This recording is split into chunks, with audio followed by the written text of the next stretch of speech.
House was fired up last week about spending after the parliamentary watchdog reported an expected $68.5 billion deficit in this fall's budget.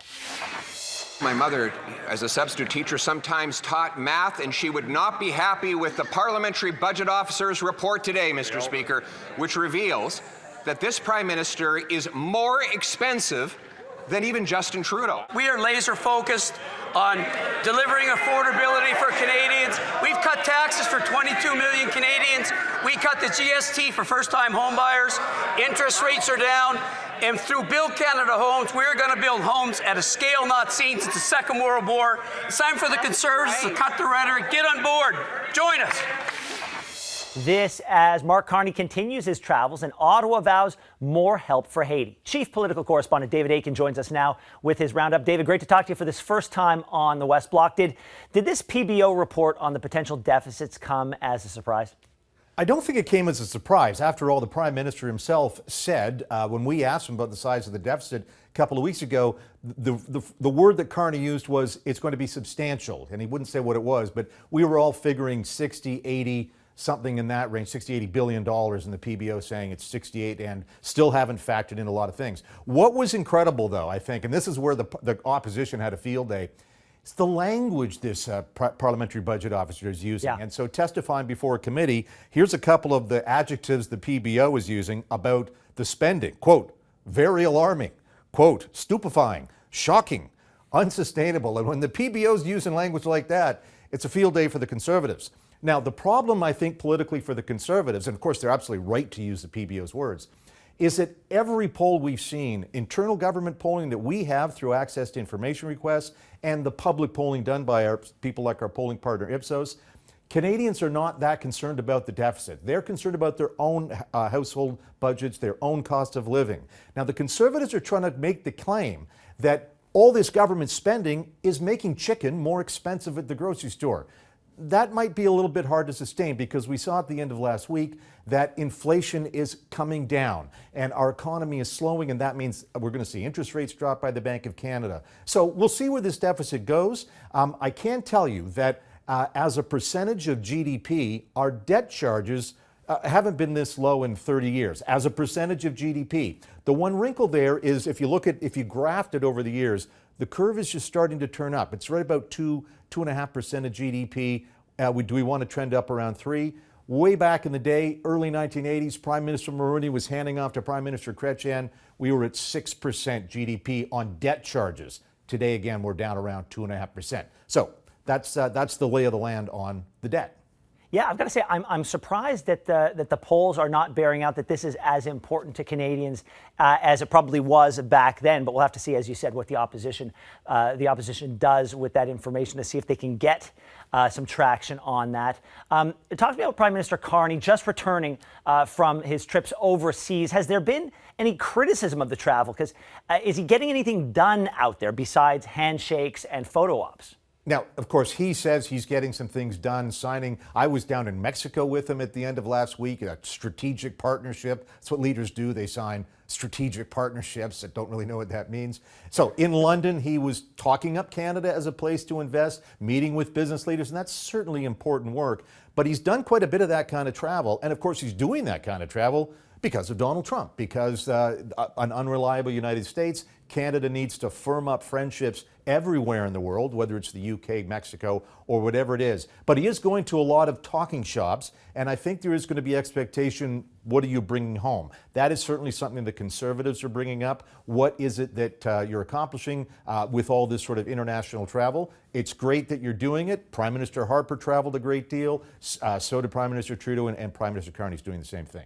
Yeah, obviously, we don't know what's happening behind the scenes. We see what's happening publicly. I think there probably will be an expectation at some point for these handshakes to turn into more than handshake deals and, putting pen to paper and having those changes being felt in terms of policy. When do you think that, if that's going to happen, if people are going to start expecting those things, do you think it's going to happen after the budget?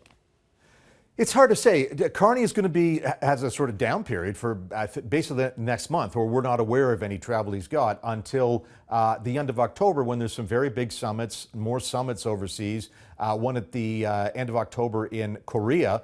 That's called the APEC Summit. Canada is normally there, but so will President Trump and President Xi. So that will be a big deal. Canada will want to have a front row there. But in terms of things to get done, it really comes down to we can sign all the deals we want with Mexico and the UK and Germany, and if we only boosted trade, well, if we boosted trade by 5% or 10% with each of those, it's not a dent at all in the U.S. trade value. Nobody expects we're going to replace the value of U.S. trade. It's about diversifying, adding, and expanding. Trade with the U.S. is still number one. And at this point, really, I think it's become apparent that Carney's approach is, it seems unlikely we're going to get rid of steel, aluminum, tariffs on cars. And I think Carney's really trying to limit the damage. And as he has said, support workers here at home and make sure that we're spending money, some of that money that's causing deficits, on supporting workers in affected industries. Well, David, you're right. We still have to pay attention to that relationship south of the border. Revelations this week that Ottawa has been a bit softer on the tariffs than we thought. Talk to me about that reaction. Right. So clearly Carney is elbows down, and he's admitted it much, and he's used a hockey metaphor saying sometimes in the game you got to have your elbows up and then sometimes you got to come down. Okay, fine. Elbows are down. No surprise the Conservatives are jumping on him by saying, hey, you said during the election it was dollar for dollar tariffs and elbows would be up. Fine, that's kind of expected. What I find interesting is seeing the reaction from some New Democrats online, on talk radio shows, New Democrats who voted for Carney precisely because Carney said he was going to punch back at Trump. And those New Democrats who came over and voted for Liberals, they wanted Carney to punch hard. Carney's got a different approach now, as I say. He's still keen on trying to make some sort of arrangement with the United States. We're about to get into new NAFTA renegotiations, or what we used to call NAFTA, with Mexico. And on that front, it's kind of interesting because at one point Trump wanted a big, beautiful deal with Canada, not only trade, but also security, Arctic, you name it. And the U.S. ambassador to Canada, Pete Huckstra, he's been telling people that the president's a bit disappointed that we're not going to have this big, beautiful deal. And it was apparently Canada's fault. Carney to that says, well, hold on, we're still talking and we're not going to sign any deal unless it's a good deal for Canada. Yeah, well, let's talk about that, because you never know what the president is going to throw into what he values in terms of these negotiations. And at the United Nations General Assembly, when they met last week for the 80th anniversary, Anita Anand co-chaired an advisory group on Haiti, announced more support for the country. And I know that last week the president had an ask of Canada as it related to Haiti. So talk to me about Canada's latest investment and where we are on that ask from Donald Trump. Yeah, Haiti is a perennial issue for Canada at the UN or in other international fora. Canada feels quite a kinship towards Haiti. Many Haitian immigrants, Haitian refugees live and work in Montreal. In fact, the daughter of a former Haitian Prime Minister, Marjorie Michel, is our health minister in Mark Carney's cabinet. So there's a lot of very close Canada-Haiti bonds, has been for a long time. Anita Anand announcing that, yes, we're going to do more, as much more we can, to help with Haiti's governance and so on. And Mark Carney met with a senior member of sort of Haiti's governing council at the UN. What's the extra wrinkle here, and we're still trying to get a sense of this, is Trump has apparently asked Canada, listen, go take care of Haiti. Like, go in with the troops and take over Haiti. I don't think that's going to happen, but it's just interesting, Ben, because that's sort of the transactional nature of the U.S. president. You do this for me, this favor in my backyard, and maybe something else will be done by me. I'll do a favor for you. That's the way the U.S. president works. So we'll see where the Canada-Haiti relationship goes. Canada's still a very staunch supporter of Haiti. We provide a lot of money and aid to Haiti. It's a country that needs it.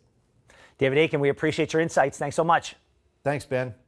And now we're going to show you a bit more background on that funding for Haiti. Just today, we have learned of a drone strike in Cité du Soleil, killing 8 children. Haiti's government has been using kamikaze drones in an attempt to target gang members, but criminals aren't always the ones hit. So we need to understand that this is not a problem of theory. This is a problem that is affecting the daily lives of people. As brutally violent gangs control much of Haiti's capital, more than 6 million Haitians are in critical need of help. Killing, cases of abduction, and rape are not slowing down. The situation on the ground is enormously acute.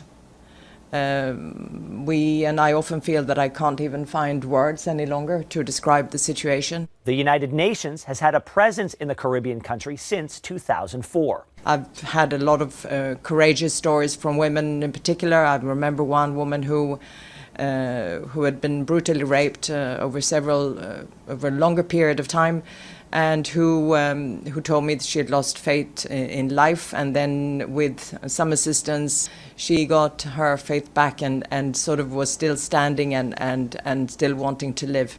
The question continues to be, how can the world help? There is a lot of frustration because we have a lot of the tools. The tools are there. We have a humanitarian response plan. It's only funded 9%. It's the lowest level of funding for any response plan in the world. At the United Nations last week, Foreign Minister Anita Anand made a pledge while beside her Haitian counterpart. $20 million for maritime security in the region. The initiative will help to curb the flow of narcotics and arms in and through Haiti while enhancing maritime security across the wider region. Additional money would support the United States proposal for a gang suppression force if the UN agrees. Canada is prepared to do its part by pledging an additional $40 million to the multinational security mission. This brings Canada's investment in the MSSM to more than $120 million. MSSM, the Multinational Security Support Mission to Haiti, is currently being led by Kenya. Canada is the second largest financial contributor, but has not promised any troops on the ground. Last year, Canadian Special Forces were protecting our embassy in Haiti, while Washington and Ottawa were evacuating Canadians through neighboring Dominican Republic. And 1 year ago last week, Bob Ray called for Ottawa's help for vulnerable Haitian people. We can't let this gang issue fester, because if it keeps festering in Haiti, it's going to spread. Although the Liberals have now dedicated more money to help in Haiti's fight, We are clearly committed to its success. the question still remains, what will work to finally get the country safe and stabilized?